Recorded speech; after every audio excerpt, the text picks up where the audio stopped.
If you're on the online business space, you probably heard the terms like webinar, workshop, challenge rolling around, and sometimes it can be a little bit confusing differentiating between the three and trying to decide which one's best for you.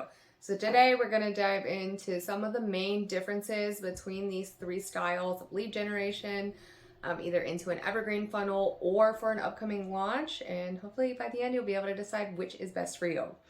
Before I get rolling, I'm Kylie. I'm one half of the Funnel Flippers, and we take live launch funnels and transition them into always on evergreen sales machines. If you like sales funnels, digital marketing, or all things evergreen, make sure you hit the subscribe button below. So, rolling right into webinars. What is a webinar and how can you use that for your business? So, webinar is usually kind of like what we're doing here. It is most comparable to a college style lecture where there is a presenter, they pick a topic that their audience wants more information about, and they present in a style where the audience is watching, they are presenting, audience is probably taking notes, and then at the end, usually there is some form of Q&A. A lot of the times towards the end, there's also going to be some sort of pitch in order to get them into one of their courses or possibly even a one-to-one offer. When we're talking about workshops, it's a little bit different because the process overall is more interactive. So with webinars, it's usually done all in one session. You're looking at one day. Generally, webinars will be anywhere from 1 hour to 3 hours. And then when we're looking at workshops, it's kind of the same idea. It's going to be one day. And then again, anywhere between 1 hour to 3 hour with a workshop. You absolutely can kind of put in some breaks in there if you feel your audience is going to need it. You could also do that with a webinar if you'd like. The workshop is mainly different because of the interaction with your audience during your teaching. So you're teaching, in a lot of workshops, you'll actually have group discussions, potentially even breakout rooms for smaller group discussions and collaborations. You can have time for Q&A, but it's definitely a more personal interaction between you, your audience, and your audience with each other. Then the challenge is probably the most different from the two because in this is a very action-based lead generation tool.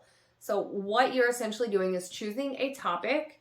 You're going to teach for a little bit about that, but here's the big difference is you're going to give your audience some type of homework, something to take away and say, okay, now that you learned about this, you're going to do this. And then we'll meet back here the next day to do like day 2 of the challenge. Challenges typically run anywhere from 3 days. I've seen them as long as 10, although I definitely wouldn't recommend going as long as 10 because what you're going to see is probably a really high show up rate at the beginning. And then you'll see people start to trickle out and be less engaged as time goes on. So I think usually between 3 and 5 days are kind of like that happy place.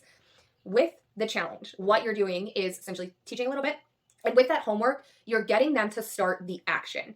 So it's great to teach, but I love challenges for this reason. They are getting the wheels turning. They can already feel the momentum. That's why it's become a really popular strategy to get people into these, again, one-to-one programs or a course, because they have already started to get some momentum and they're already starting to see results from what you were teaching. So now that we kind of laid out what is what and kind of a little bit of differences between them, how can you decide what is going to be the best lead generation, warm-up tool, whatever you want to call it, for when you are ready to launch your evergreen funnel or do a live launch? There are a couple questions I want you to go through before you decide which is going to be best for you. And you're going to have to really know your ideal client for this. So keep that in mind. First is going to be, how does your ideal client learn best? Do they do best in sprints? Do they do best in a lecture style environment? Do they do better when they can learn and then have some type of discussion to really digest what they're understanding you said? And lastly, do they learn best when they have a little bit of learning and then put it immediately into action? So this is going to be really good if you're working with any type of client base that maybe struggles with motivation or has a really hard time kind of sticking what they say they're going to do.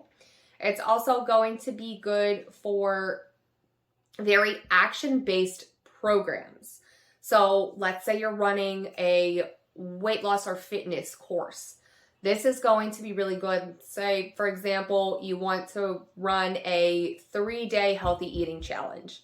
So if you present to them, give them a couple recipes or guides or whatever to go with the first day, and they implement that, by the time they get to day 3, they're going to be like, oh, like I can actually do this. So again, then with your webinar, if they are sponges, they like that lecture style where they can take all the notes, have that available at their disposal.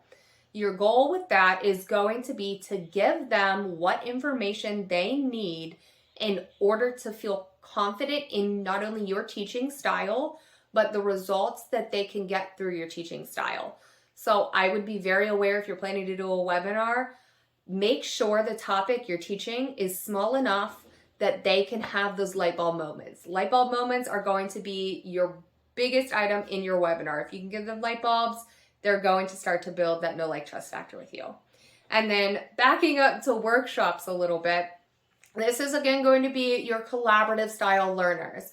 So when you're looking at planning a workshop, something you have to keep in mind is, what can I teach that they're going to be able to have kind of those light bulb moments and then want to take action on? So kind of a combination between the challenge and the webinar through group discussion. So you will have to be very aware of your ability to foster those discussions and not only have those breakthroughs, but get them to take action on it. I know it sounds like a lot for all of them, but if I have to encourage you to do one thing and really focus on one thing, it's to pick that one topic, no matter what style you are going for, that is going to get them started in some type of momentum and is going to be small enough that they don't feel overwhelmed by the information. So yes, I can sit here and I can tell you exactly how to build a sales funnel from start to scratch. Or I messed it from start to finish. But it's going to be overwhelming. If I tell you have to take 100 steps to get to the end, you're going to check out and say, oh my gosh, that is so much. There's so many things to do. Where do I even start? Even if I give you a step 1.